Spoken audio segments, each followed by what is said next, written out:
this this session is really showing how the usefulness indeed of the Housing Solutions platform. So it's a platform for exchange, bringing together us organizations all working on housing. And definitely, I think a lot of complementarity with the work that's being done. Do you see, because I've had a lot of you've had technical problems, I've also had technical problems, but do you see Yes. something? Yes, we can see it. We do see, but if Yeah. it's that you just put it into the presentation mode so that we see it. Yeah. Yeah. That's always the okay layout. If it's not easy, don't worry. Yeah. I think if you click on the little, yeah.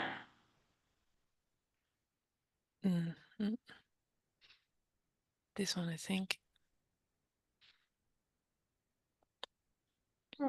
Ah, yes, no, display settings. No. It's perfect. Okay. Yes, I think what the issues that were raised very eloquently by Joanna, I think they're even more important when we think about the fact that indeed, especially in the area where you are very focused on, Besim, so Central and Eastern Europe, where we really have very weak welfare states, almost no tenant protection, tenants' rights, rent supplement, supplement for single parents, supplement for people with disability. So you really have a very weak social supports. So of course that's not something where the EU has a real legal competence. So, but it's even makes it even more important that we have the right signals coming through the conditionality linked with EU funding. Again, EU funding is not going to cover all of far from, it's not going to cover all those national needs. However, this is why the signal that it sends, and I think an excellent point, the point linked to technical assistance. So there's going to be a big need for technical assistance to set up housing systems. But again, the conditionality can give that boost towards setting up more sustainable systems. And if we miss this opportunity, I think it's a real pity from the EU side. So indeed, what we are looking at, we all realize the huge social emergency that's been faced. And then in the meantime, the speculative housing markets, limited public resources, leaving many people without a home or in housing exclusion. What Housing Europe has really been focused on, I think it links into what we've been saying this morning, really focusing on investments that pay back to society. And of course, so Bent, our member from Denmark, will present a bit earlier, will present a bit later. But what we need to make sure is we have an evidence-based policy. And Iona, you raised some evidence about housing, what groups of people in terms of income are most excluded, but we should also be looking at which, based on evidence, which housing investments actually do give a longer payback to society, which have those bigger and longer health outcomes and improved social outcomes. And looking, of course, that inadequacy removes or addresses health issues and social issues, and we can also calculate those impacts. We see also, for instance, the Austrian, it's the second biggest proportion of non-for-profit housing. It saves households 1.3 billion every year. So again, if the talk of competitiveness, well, alongside defense, has taken over in Brussels, but if we want to talk about competitiveness, having affordable housing is actually crucial, and I think we can all come together on that. We also have data to show a study from Belgium showing that gaining access to social housing decreases the risk of poverty by an impressive 40%, providing families with stability. And indeed, Belgium is one of the countries I have seen in Flanders a discussion that what we need is actually to move people from overcrowded rental sector to a high end. So we need to build more high end homes so that we can free up space.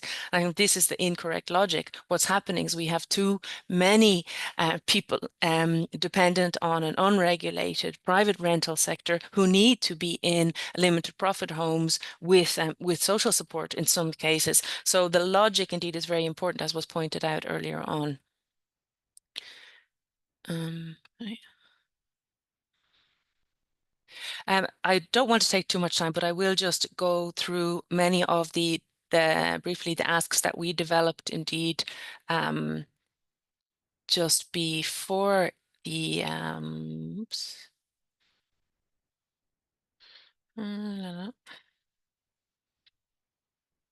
I changed my view. Wait.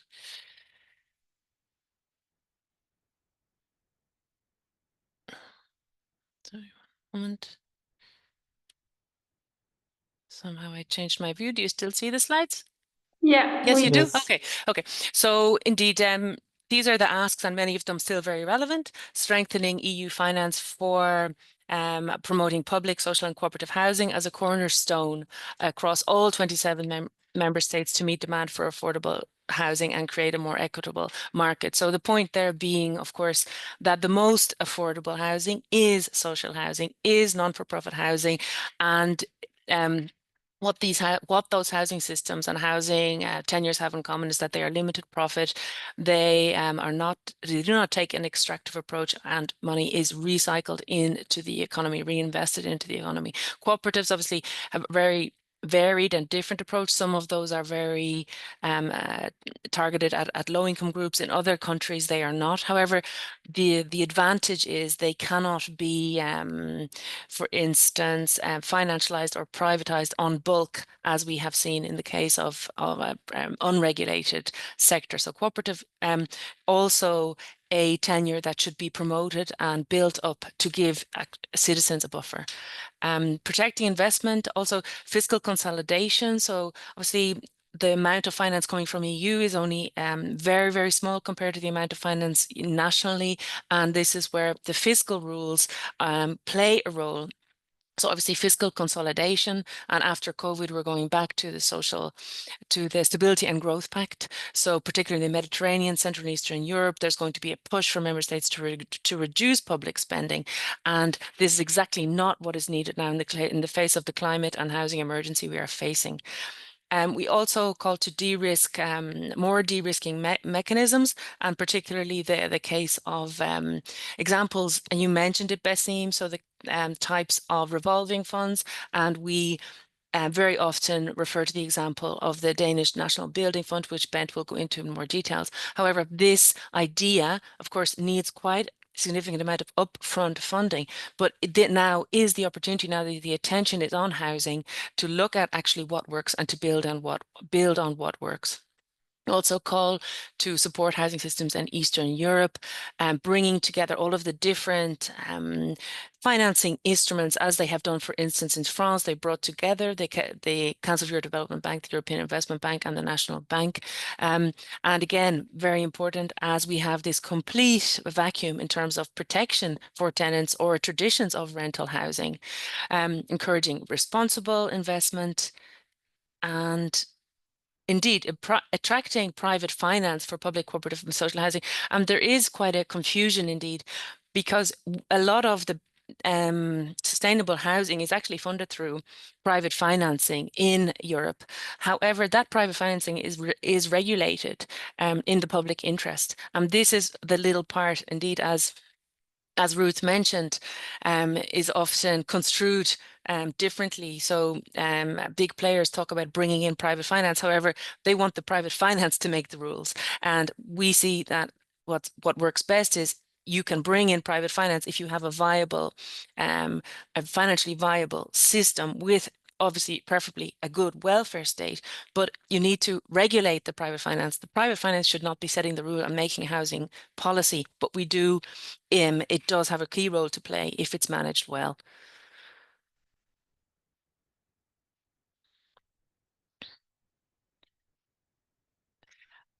We also call, yes, indeed, on the potential of EU. The European Parliament has, in parts, played a key role in playing as a watchdog against speculation. They're playing a mixed role, obviously, because you have mixed knowledge among MEPs on housing, but we want to reinforce that role. And we see different potential sources of finance. For example, ETS revenue. I saw yesterday they've just extended the deadline of implementing the ETS because they realize there's the social risk involved in taxing people's heating system when they have no agency to change their heating system. So there is some awareness there. But what we would push for is that 100% of ETS revenue, not 25%, as it is now, is addressing energy poverty in a structural way.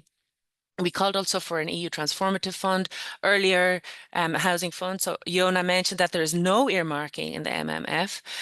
There is no guarantee that member states will choose housing or non-profit housing over defense or agriculture or any other priorities at the moment. So this is something that needs to change as we go into the negotiations over the next period. We also aligning EU funding activities to standardize eligible activities across all EU funds. What we find from social housing providers is that there's such a wide range of funds, all with different rules, and very confusing and very actually difficult to take up those opportunities. I try not to take up too much time here, but this is what we had asked for. So maintain momentum of ministerial meetings. We were disappointed to see that the European Commission brought focal points together without any other actors recently, because we do have to recognize that sometimes member states indeed potentially don't actually cover the multi-level governance nature of housing. So we hope that member states will be brought together, but not alone, also with key actors like ourselves, of course, at future ministerial meetings. We did call for this EU Inter-Service Task Force in our positioning just after the elections. This task force has been established, but we would hope that this task force also brings in the expertise from organizations like ours, because at the moment, the advisory board that they have established indeed has not done this. They have brought in a different range of experts. So we would be still pushing that for them to bring in our expertise there. Oops. Yes, the data is a big issue. So obviously Eurostat is very limited, giving national averages. I would even quote, as we have Bent online, the overburden rate is used in reference to Denmark quite a lot, but it doesn't take into account indeed the fact that tax is high in Denmark, but this means that education, transport, childcare are extremely affordable. So the current KPIs that are used to measure overburden rate are actually not useful. And very often Eurostat, as it gives national average, it doesn't at all give a clear picture of the housing crisis being faced at city level in coastal areas. Now this is definitely improved through ESPON. On the energy side, we run the risk of completely alienating people from the energy transition. It has pushed people against governments. People feel completely, they see the climate policies as something that will actually make their lives worse instead of better. So we have really made big mistakes when it comes to the energy transition. We have to start not with electric cars. We have to start with, I don't know, as Zoran Zoran, the new mayor of New York, is talking about free, fast electric buses. I mean, what we need to do is make the energy transition accessible for the most vulnerable. Otherwise, it is going to be really the detriment of democracy. And so we need to start also with housing, looking at energy poverty, and making sure the energy transition is area. So we're promoting energy-based transition plans, which also look at employment, at health outcomes. Again, very much inspired by the Aalborg model in Denmark, where interventions on climate are combined combined with social interventions and health interventions. And this is the only way forward. Otherwise, we will not be able to progress and on the energy challenges, on the climate change challenges, without completely alienating a big part of the population. I'm sorry, because it's yes. awful due to the technical problems, but Yeah. could you try to take us through So things? no problem. But I think that energy side is a crucial one. And I finish up with this European Compass, which is based on work we've done with United Nations, the United Nations Economic Commission for Europe, putting together, demystifying what makes good housing policy in terms of governance tools, finance and investment tools, land policy tools. And obviously, what we have found in the most successful cases, we have dedicated social and affordable housing providers, including cooperatives. And there we need real technical assistance and the conditionality. Any funding coming from EU or finance should be linked to either reinforcing those dedicated providers, reinforcing also how they can address homelessness with the right welfare support and social services support, and also working to establish them where they don't exist yet, for instance, in Central and Eastern Europe, and in some cases, in a very small proportion in Southern Europe. So thank you very much. I will stop sharing now. Thank you so much. I'm going to just hand straight over to Antoine to give us his presentation, please. Yes, thank you. Let me share my screen if I can. And can you see it properly? Yes. I'm just gonna close this. So good afternoon, everyone. I'm Antoine Guéronnet. I'm a postdoc researcher at the Center for European Studies and Comparative Politics in Sciences Po, France. And I'm indeed part of the EU-funded Rehousing Research Project, which stands for Reducing Housing Inequalities. And in this project, we look at the articulation between the restructuring of housing welfare regimes and housing policies on the one hand, and green transition initiatives on the other hand, such as energy retrofit, densification, and nature-based solutions. So I was kindly asked by Joanna to talk about the situation of affordable housing in France, and more particularly the case of intermediate housing, which is a tax regime that was created a decade ago to tap into capital markets in order to finance the provision of below-market rental housing. So what I will do in this talk then is to first give a snapshot of what the intermediate housing is, the main rules, some figures and the actors behind it. And then in a second part, I will consider its relationship to traditional social housing and see how the two can interact in good and perhaps less good ways.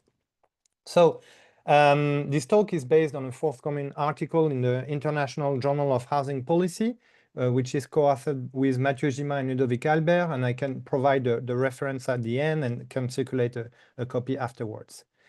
So before I delve into the topic, I just want to give you some background about France by highlighting the fact that unlike other EU countries, France kept a high level of social housing production throughout the 2000s.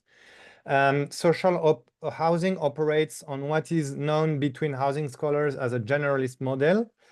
But similarly to other EU countries, this has been put into jeopardy over the past decades, and particularly during the last decade, due to austerity policies which have basically eroded the traditional funding system for social housing, which is based on a combination of public subsidies and long-term loans.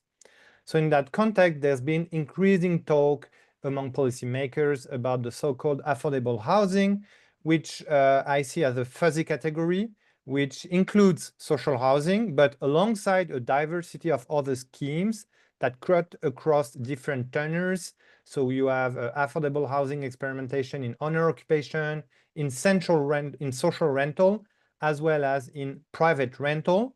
And so this is just a reminder that while I will focus on intermediate housing today, known as the logement locatif intermédiaire or LLI, it's important to bear in mind that this does not subsume all the type of schemes of what is considered to be affordable housing, although it has come to be one of its key aspects in France. So, quick story about in the intermediate housing. So in 2014, the center-left government created a new kind of intermediate housing coined Logement Locatif Intermédiaire, LLI. And by that time, the government rationally was to revamp the intermediate housing scheme, which had seen declining uptake since the late 90s, in order to address the difficulties faced by the quote-unquote middle class in accessing either home ownership or social housing in markets where there is high demand, so metropolitan areas, transfrontal areas, and some coastal areas. So this is the narrative behind the creation of this new tax regime. And this new scheme was actually part of a long-standing effort of the government to revive institutional or corporate investment, so investment by insurance companies, pension funds, and other financial institutions into housing. And this was a long-standing effort that continued across successive right and center-left administrations. Indeed, institutionally managed intermediate housing appeared to policymakers as an alternative to individual investment that benefited from tax incentives.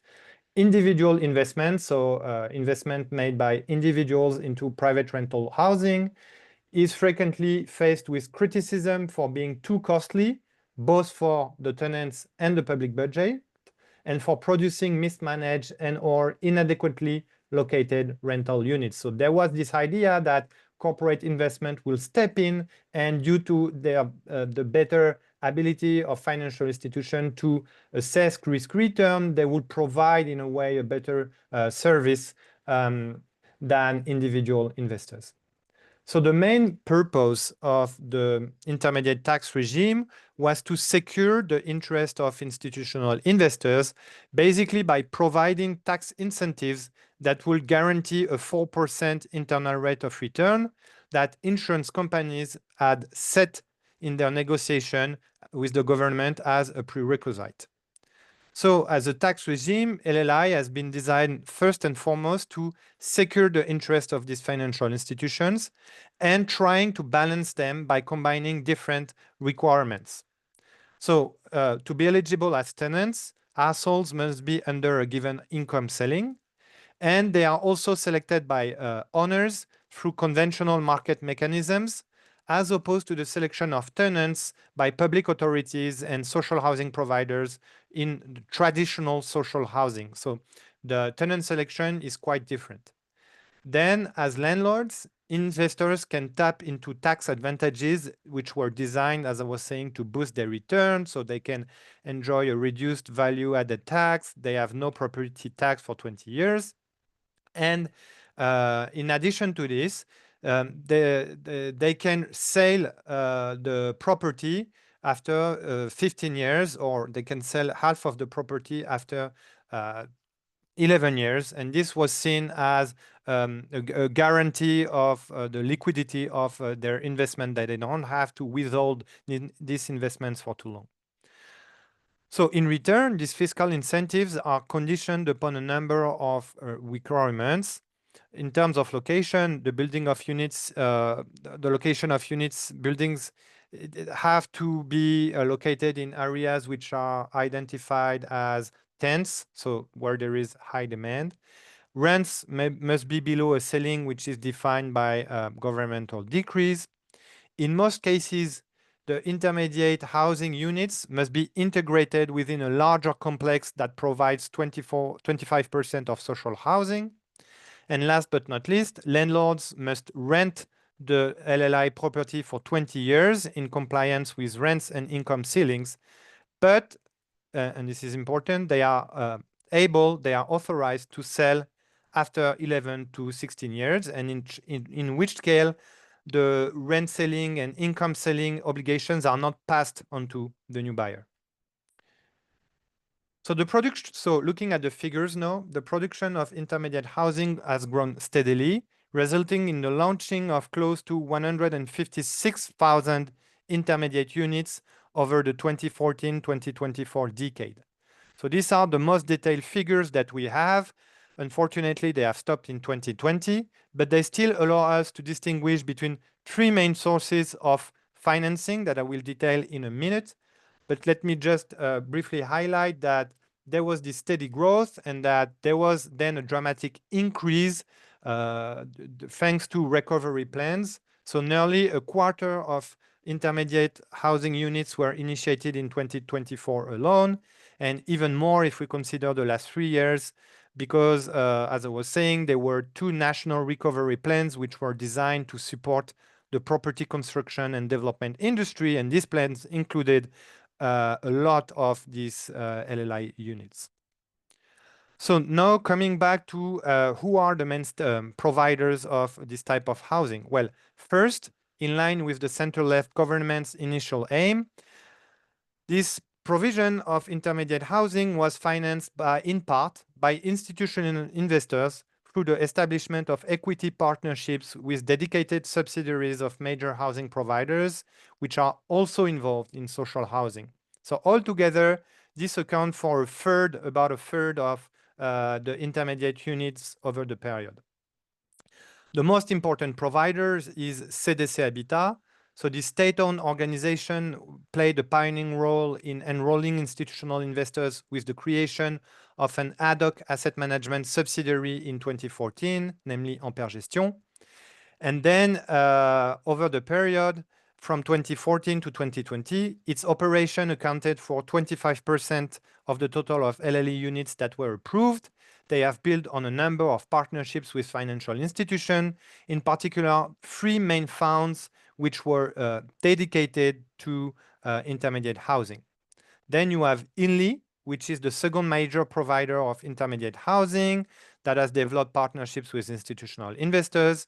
INLI was established by Action Logement, which is a major institution involved in the financing, production, and management of social housing based on an employer's tax contribution.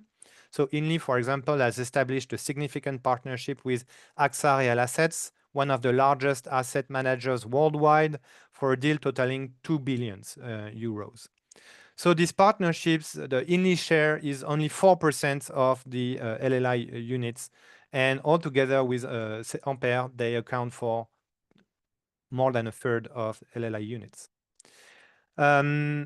However, let me stress that these partnerships may have run to their limit due to the rise in interest rates, which has sparked a sharp decline in institutional investment into housing over the past 2 years, so that in 2023, for example, the investment of the INLI-AXA joint venture dropped by 70%.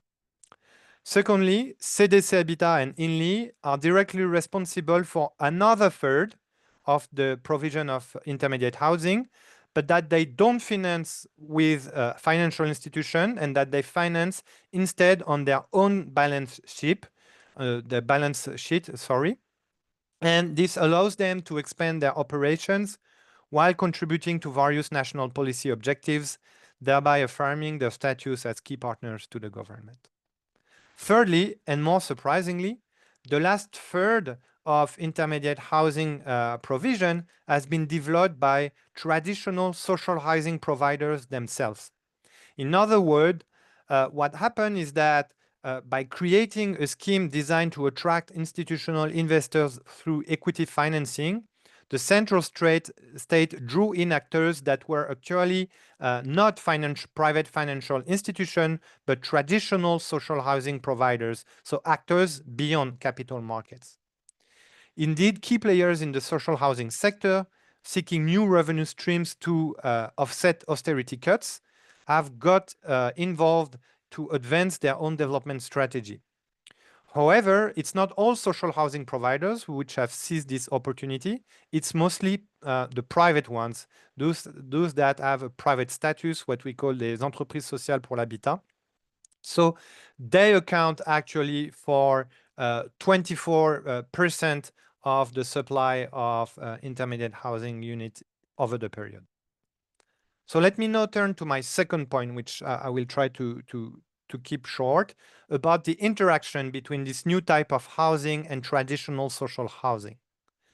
So the quick growth of LLI alongside the production of social housing has resulted in a complex situation of France that is unlike other EU countries, where the literature shows that there was a process of substitution of traditional social housing by affordable housing schemes, which were supported by capital markets. So in France, the story is more complex. We may have some elements of substitution, but to a much more limited extent, as you can see on this graph, for example, using figures from the Fondation pour le Logement des Défavorisés. So basically, on the one hand, there is sort of a declining trend in orange in the number of units for social housing which have been produced. And there is an upward trend in red in intermediate housing, but it's far from the two like crossing, and the point we are far from the point where intermediate housing will take precedence over social housing, either in the stock, in existing stock, or in new production. Local case studies have nonetheless shown that some public social housing providers have engaged in strategies to downsize their stock and production of the most affordable tier of social housing, the PLAI, while seeking to extract more revenues by developing different type of less affordable housing. So they shift their production towards more lucrative type of affordable housing, including this intermediate housing. However, the one aspect of the development of intermediate housing calls into question the scope and durability of this substitution process, because the social housing sector has seized this opportunity to produce intermediate units. So for them, it's a way to engage in a cross-subsidization strategy, which is the second type of relationship between social and intermediate housing. Basically, some social housing providers are using more lucrative revenues that they get through intermediate housing to cross-finance and still engage in the production and refurbishment of social housing. So in this way, intermediate housing just adds to their long-standing search for diversifying their activities and seeking new sources of revenues in order to compensate the loss of public subsidies. The fact that social housing providers engage in cross-subsidization by developing intermediate housing units leads to different kinds of competitive coexistence between housing organization and schemes. So there may be some positive relationship in a way in terms of cross-subsidization between intermediate housing and social housing, but there may also be, this may also trigger a strong competition. First, competition inside the social housing sector itself, where it seems that, as I was saying, it's mostly private, large-scale social housing providers which have taken the opportunity of intermediate housing to generate revenues, while others may see their situation worsening and not being able to tap into this new source of revenues. So in this way, intermediate housing could reinforce pre-existing trends towards the dualization of providers on the supply side. And last but not least, and I will conclude on this, the rise of intermediate housing also appears as a source of competitive coexistence beyond the perimeter of traditional social housing sectors, because there may be more competition for land and for tenants between different type of housing providers.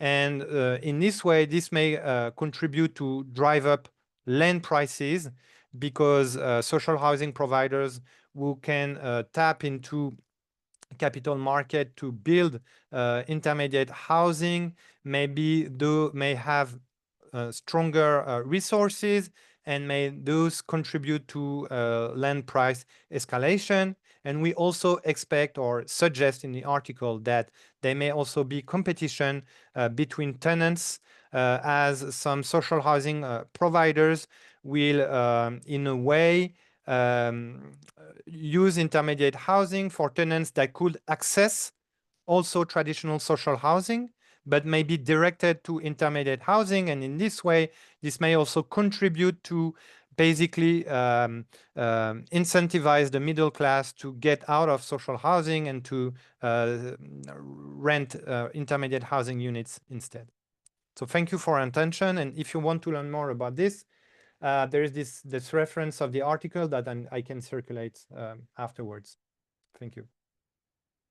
Thanks so much, Antoine. That was absolutely fascinating. I'm going to give the floor straight away to Bent because we're very tight for time. Thank you very much. I will try to share some slides if I'm able to do it. And then I will talk very, very fast right now. And I hope you can see them on the screen now. Yes. Thank you very much, and thank you for the opportunity. Affordable housing plan, we were talking about it a little bit during the day. And I think we have a lot of expectations, but Sorka said, how much can EU in fact do here because of the money and because of the scale of the problem, maybe 5% of it. So what we have to take from the EU is inspiration, and it is conditionalities attached to the money and the plans coming from the EU. And one of these conditionalities could be, and I think I would recommend, is to create a revolving fund system. And we also had some, how long should the money stay in a system, and how long should the houses stay in the system? And we're talking about right now in the affordable housing plan, 20 years. And the answer from Denmark is forever. So now you see forever. Hopefully the system, it has been at least there for more than 130 years now. And revolving fund, you said a little bit, Sorka, okay, it takes a very long time to create a revolving fund because you are contributing to a revolving fund after you have repaid your initial loans. But when you start a revolving fund, you can make a little trick. I will not talk much about it, but a little trick it is to make contribution from everybody and a contribution from the public authorities and to create the beginning of the fund. So you do not have to wait 30 or 40 years before it comes to work. Then what about the Danish system? A quick introduction. This is some of the buildings in the Danish system. It's more than 100 years old, as I said, and very old buildings in the inner cities. What you see in the upper right corner here is it's for young people at the harbor, the second largest city in Denmark. So we are building for ordinary families, and we are building for elderly people, nursing homes, nearly all nursing homes, and 95% of all the nursing homes in the Danish case is also a part of our sector. And what you're seeing at the right in the bottom there, this is a 3-story building, yellow bricks. You can't see it right now, but it's in the outskirts, and people were moving into the bigger cities, and then we, with finance from the National Building Fund, make a complete change of the urban area. And this is only, of course, you can see a semi-detached, not even semi-detached, in 1 story here. And you have this for elderly people with accessibility, and the left hand in the bottom. So one of these large-scale housing areas, which we have all over Europe, and we make also transformations of these large-scale areas financed by the National Building Fund. 1 million, we are 6 million in Denmark. 1 million lives in social housing, and I say social housing, it's a common housing. We can't translate it into English, but this kind of family homes and homes for young and for elderly people we have. So 1 million are living in them, and in all the Danish, in all the municipalities all over Denmark.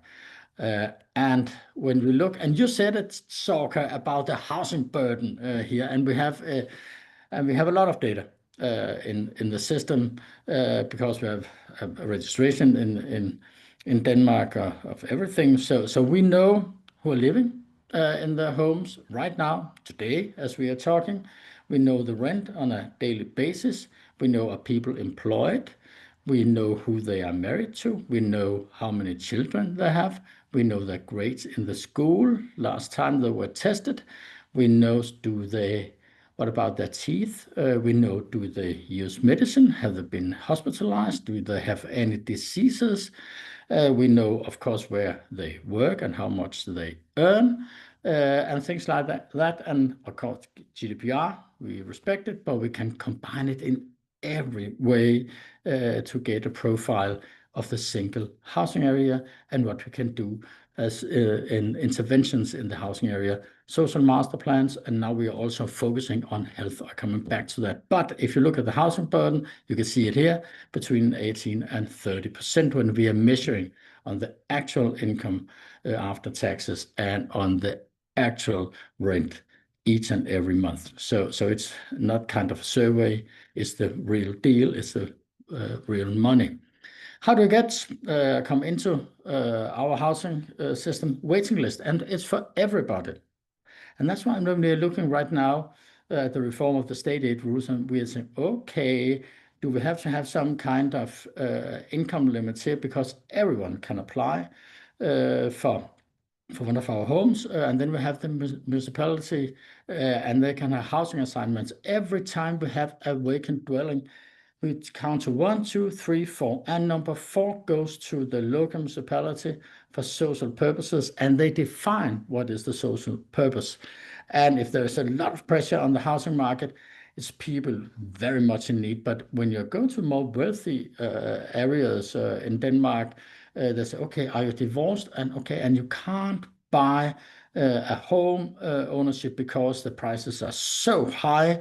So when you're divorced, okay, you can come into because of social needs. So the social needs in wealthy areas are very different from the social needs in other areas. So 25%, but in the city of Copenhagen, where I'm standing now, it's a half of the vacant dwellings going to the local municipality. And then we have flexible assignment, and flexible assignment is the case where we exactly are picking with people with higher income and say, okay, you are on the waiting list, Sorka, and you are earning a little bit more than the average here, so you can have a dwelling now in an area where we have many people outside the labor market, but you're inside the labor market, so we have this social balancing. And when we are going to areas where we have many people which are on the labor market and with higher incomes, then the social assignment goes to these areas just to balance socially the areas and not to have segregation. That's why we are so afraid of any income limits in our system. A little bit about new production. It's decided by the local municipality, and they give a little upfront loan. The rest of the loan for new production is on the market. It's on the bond, mortgage bond market in the Danish case. So we borrow at the normal market and the normal loans which people also use when they have home ownership. And when we borrow on this market, the trick is that we have guarantees, and we also use the National Building Fund to create the guarantees to get a lower interest rate on the loans. So the loans are not even for home ownership in the Danish case, but especially not for housing associations. The loans are at a very low interest rate, at a very low costs. This is not a good slide, but I will try to explain it. It's in fact quite simple. Imagine you have a new production, you take up a loan, 30 years, this loan. After you have repaid the loan, you pay, in principle, the last installment forever and ever. And this last installment, 2/3 goes into the National Building Fund, and 1/3 goes to the local housing association.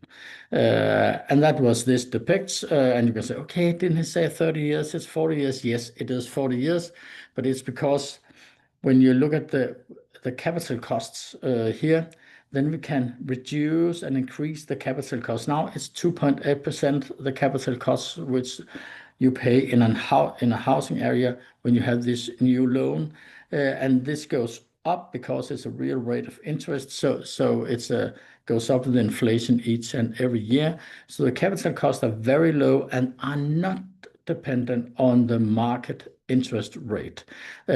So when the market interest rate is higher, then you pay a little longer time to repay the loan. So we have this tilt here where you start with a lower interest, lower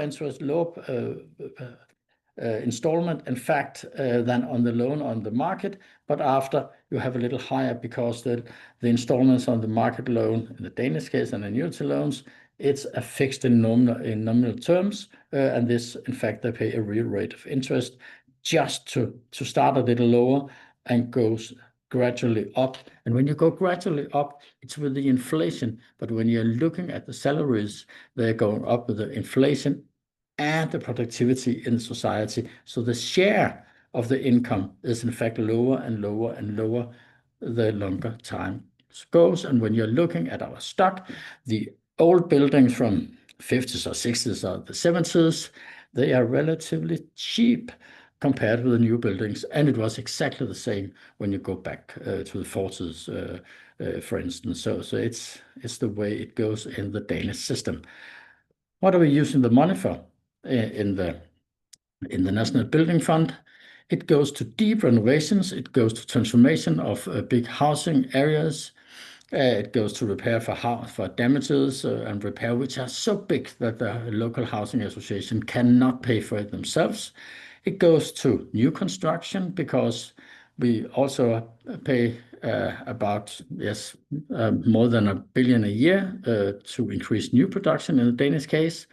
Infrastructure goes to a lot of urban renewal to create new areas between the buildings. And then it also goes to social master plans. And the social here goes to social development master plans. But you can see what are we focusing on? We're focusing on employment, crime prevention. We are focusing on education. And in fact, when we are looking at in the Danish case, when we are looking at the Danish, looking at the Danish society, we have nearly zero unemployment. Or I would say, as an economist, even below zero, because the structural unemployment is very low. We have surplus on the external balances, a big surplus also on the public finances, but we still have areas in Denmark where we have young people growing up where 30% of the young people will not get a proper education, or they will not participate sufficiently on the labor market during their lives because they have a challenged social background. And that's what we are doing here with the social master plans.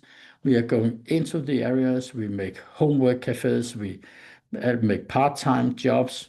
We have employment cafes to of course, older people and things like that. And we are also looking into health, but doing in the local housing area. And does it work? As I said before, we have a lot of figures and we are measuring in detail what is going on here. And actually right now we compensate too much.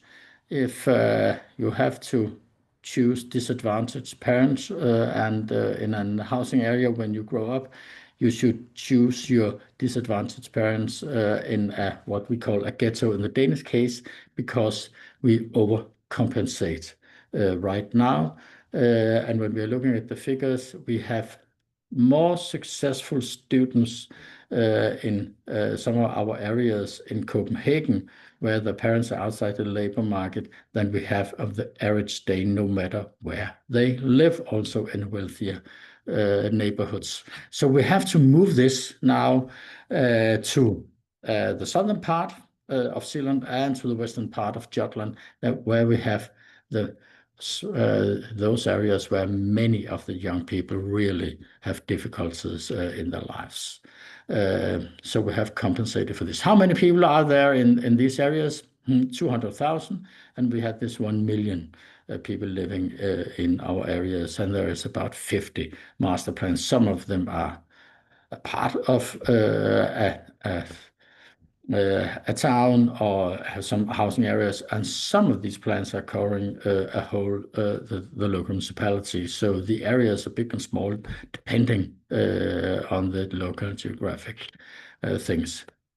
I told you about our figures here in the system, and we can see when we are looking at the profile of the health in our areas, the million people living in our areas, you can see diabetes, double the fraction. How do you make the interpretation of this? You have 17% of the Danish population living in the social housing areas, but we have nearly 30% of the people having diabetes, and lung diseases and depression and anxiety. You can see dementia and schizophrenia. We really have big fractions there, and it's not because you're getting sick when you live in a housing area in Denmark. It's because, of course, we have these social obligations, and we house people with difficulties in their lives. So that's what you are seeing here, and that's why we are working with proximity in health, because many of these people, diabetes is a very good example. When you have a average Dane that go to the local doctor and get treatment, but when you come to our area, some people have really difficulties in approaching the health services. And when you just test them at the local center and go there in the local area, say, okay. Ben, could I ask you to? Yes, you have to go to the doctor. I have one slide left. You have to go to the doctor. Then they're not doing it unless you take them by the hand. And that's what we are doing. And that's why we have these clinics and things financed by the National Building Fund. And here we have what we call a staircase of healthcare, normal family homes at step 1, and very advanced homes for care, and especially for elderly people at the top 8 level. So that's what we are doing in the Danish case. And when we are looking at homelessness, we have also taken money from the fund. In fact, so many that our aim is to eradicate homelessness. It's easier said than done, even if you have the funding. We have special support for rents, but we are also trying to build and working with building homes, very cheap homes with a good quality, same quality as the average home, but with very, very cheap rents. But when you are building, it goes not so fast as you wish. But our aim is to use the money from the National Building Fund to eradicate homelessness. And no money in this National Building Fund comes from the public sector. It comes from the people living in our sector. So it's outside the normal budget lines, and therefore it's a robust finance system. Thank you. Nearly the time. Thank you so much, Bente. It's very much us who are not on time, and I haven't managed as chair to catch up with the time we lost during the technical difficulties. So thanks a million. I think there are lots of lessons that are interesting for people across Europe from the Danish social housing system. If we had more time, I'd love to hear about whether you think, the sector serves so many different purposes, whether there are any trade-offs between different purposes, and how to deal with that. And also to come back to the question that you raised about state aid, and I wonder which is the bigger threat, the threat of an income ceiling or the threat of competition with the for-profit players. If we have time for discussion at the end, perhaps we can come back to those. So Emilia, I'd like to give you the floor to share your thoughts on, I guess, the Affordable Housing Plan, and particularly social conditionality, from the perspective of a European financial institute or development bank. Thanks. Good afternoon, and thank you for inviting me. By way of a very brief introduction, the CEB is a public bank, so owned by 42 members of the Council of Europe plus Kosovo. So Kosovo is not a member of the Council of Europe, but is a member of the bank. Then the bank was set up in 1956 as a non-for-profit fund to support member states at the time, which were 8, to respond to the housing crisis caused by the Second World War. And that was our mandate then, and it is still our mandate now, which is to help the member states and any other organizations in our member states, to develop housing solutions that would speak to internally displaced people, migrants, refugees, and other types of vulnerable groups. So vulnerability is a condition of our funding. Public represents a preference, so the solutions should be public or publicly owned, publicly driven at least. And then we have a non-for-profit nature ourselves, which we have to abide by when we select our borrowers as well, or the beneficiaries of our funding.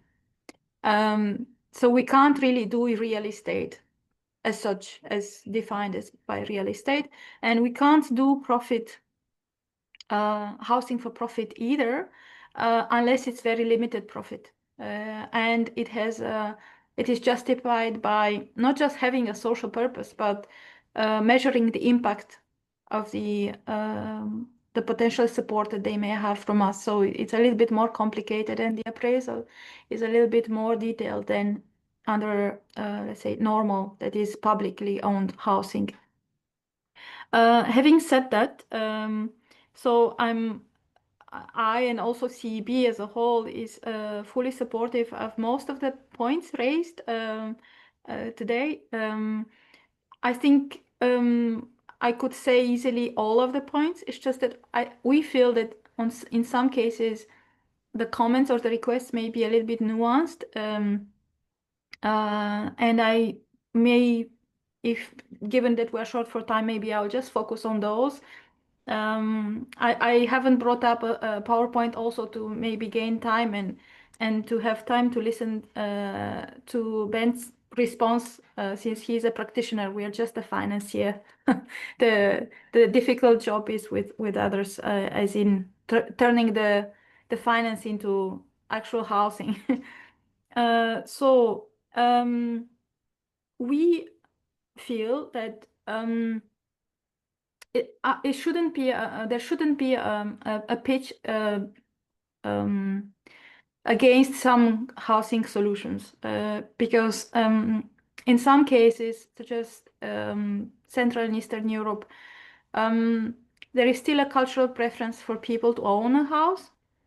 There is still a cultural preference for people to live in big cities, although there is a lot of housing stock empty, as it was well pointed out. And hence, we still feel that we should support the people that are low income or have no income to choose a solution that works for them. So this is why we are not really, so we have preferences clearly, but in some housing markets, or in some housing markets that do not really have any caps, or in some cases the regulation is really light and against tenants in some cases, we feel that we could support social housing mortgages, for instance. I think the housing plan, the future housing plan, should keep that. There should be a transition indeed. Social housing should be supported. But in the meantime, given how long it takes for some of these countries to change legislation and then to create the structures and then to build the capacities, we feel that at least on the short to medium term, all housing solutions should be acceptable under the plan, as long as their objective is to serve the lower income groups. Then, so that's a little bit of a nuance, let's say, in our position. We also, however, we feel that the intensity of the grant should be commensurate to the vulnerability of the group concerned. And from our experience, it turned out that, for instance, guarantees may work well for affordable housing, maybe a little bit of a tax incentive if there is if there is a possibility or if this is possible, and that we don't need the EU grant as such. The EU grant is really required to bridge the gap, the financing gap, and to make a project fundable by us or by others. When there are people with no income or with very low income, for instance, homeless people, either at risk or rough sleepers, especially in countries where the social welfare allowances do not meet in any way the real cost of rent. We also think that this type of grant support should be built in to create sustainable solutions, including when you have a public housing provider, social or affordable, depending on the definition in the member states. But if it's public, we feel that there should be an investment grant to ensure that these entities remain financially solid in 20 to 25 years' time. Because we've seen a lot of these type of entities going down, or their financial status being considered a liability at some point for the public sector, and hence they were sold together with the assets. We don't want to see that. So this is why we insist that whatever is there as available as public grant money from the EU should be directed towards strengthening the system, so a public housing system where it's needed, especially in light of stringent refurbishment demands that come with the revision in the energy efficiency and renewable directives from the EU, as well as in the new build. Then one last thing that maybe was not in the points that you raised, and on which we differ a lot from the likes of, for instance, EIB. We believe that EU funding should be available, or EU support should be available for the purchase of housing from private sector, or so from the private market, if the purpose is to get that housing stock back into the public housing stock for rent. We support that at the moment. We even finance the purchase of land, for instance, the purchase of buildings that can be reconverted, and we have made the case, obviously, with the Commission. We understand the limitations, but maybe in the next MFF, this would be allowed, because this would really allow. We've seen we are experimenting, as you know, maybe in Métropole de Lyon, with creating a housing first cooperative that really relies on buying flats that are F or G from private owners and turning them into housing solutions for people who are rough sleeping or who are at risk of homelessness. That is all from me, and just to leave maybe 5 minutes or a little bit more for discussion, or to hear from Bent on his response to the questions that you had. Okay, thanks so much, Amelia. You managed to say a lot in a very little time. I think probably everyone on this meeting wants to see the EU Affordable Housing Plan prioritise public and non-profit solutions, prioritise vulnerability, and prioritise real social impact. But I feel like even at the end of this call, and even with the plan coming on the 16th of December, we are struggling to come up with technical proposals that will actually make that happen. And part of that, I think, is built in because there's essentially very political questions, and we're being, the EU is stepping into this space, but actually only has fairly technical tools at its disposal. So there's a kind of mismatch there, and perhaps an oversimplification as well, saying this is all about inefficiency and money, when actually it's also about sort of societal choices. But I'd just like to open the floor, I think, to any questions, and also if Ben wants to jump in on the annoying questions that I asked at the end of his presentation.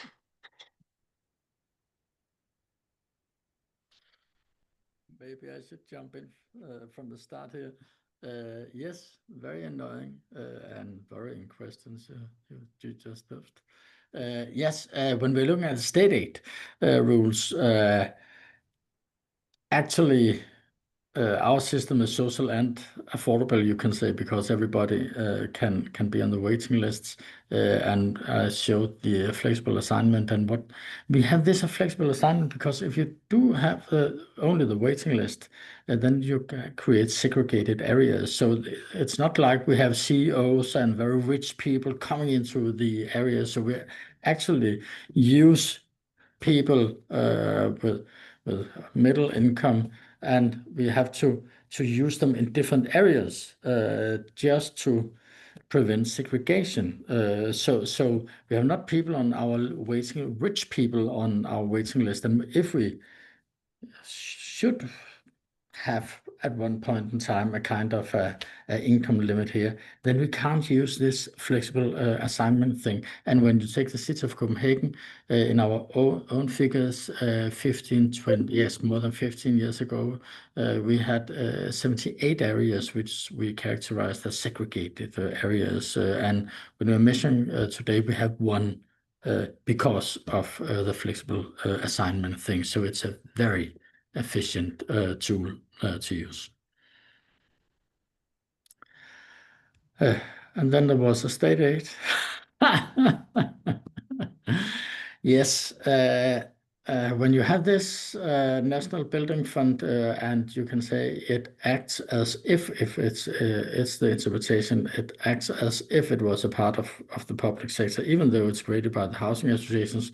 Housing associations are private entities, and they decided to do it for many years ago. Then I don't know, in fact, what we're doing, because then nobody can have a revolving fund system, and I think it will be a major problem in many European countries, because you use the private money, and what you're doing, yes, you're doing something which you could say that the public sector normally would do, but you're doing it with private money, and I think you should have to use the civil society, what we actually are doing here, and the private sector also to have a more socially balanced development here. So yes, I really pray, and I do more than pray to prevent that, I can say. Okay, thank you. I think that it's a really critical question, this state aid thing. There's no easy solution. It's like, it seems to be, which is the lesser of two evils between a change in the definition of social housing and the levelling of the playing field for the part that might overlap. But I think what we saw from Antoine's presentation is a good illustration of how detrimental it can be for social housing, as many people in Europe would understand it, and you know, that's why the French are very worried, and understandably so, about it. So I don't want to run over any further, but it was a select gathering of people, but I found it really interesting and really useful. So thanks for showing up. Please keep in touch with us. I think that we, as housing organisations, we have a lot of common ground. We obviously don't agree on absolutely everything, but now more than ever, I think we need to stand together, because there are a lot of interests in this agenda, and not all of them are aligned with the right to adequate housing for all. If people have great suggestions about conditionality proposals that we should be feeding in, perhaps Seb, if there are things that you already do in your due diligence, etc., that you think we should be asking others, like the EIB, to do, that would be really helpful. Yeah. Thanks so much for your time. Thanks for your expertise, and still work ahead before the end of this year. Thanks. Bye now. Thank you. Thank you. Thank you.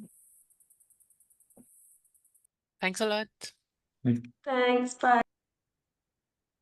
Bye-bye. Bye.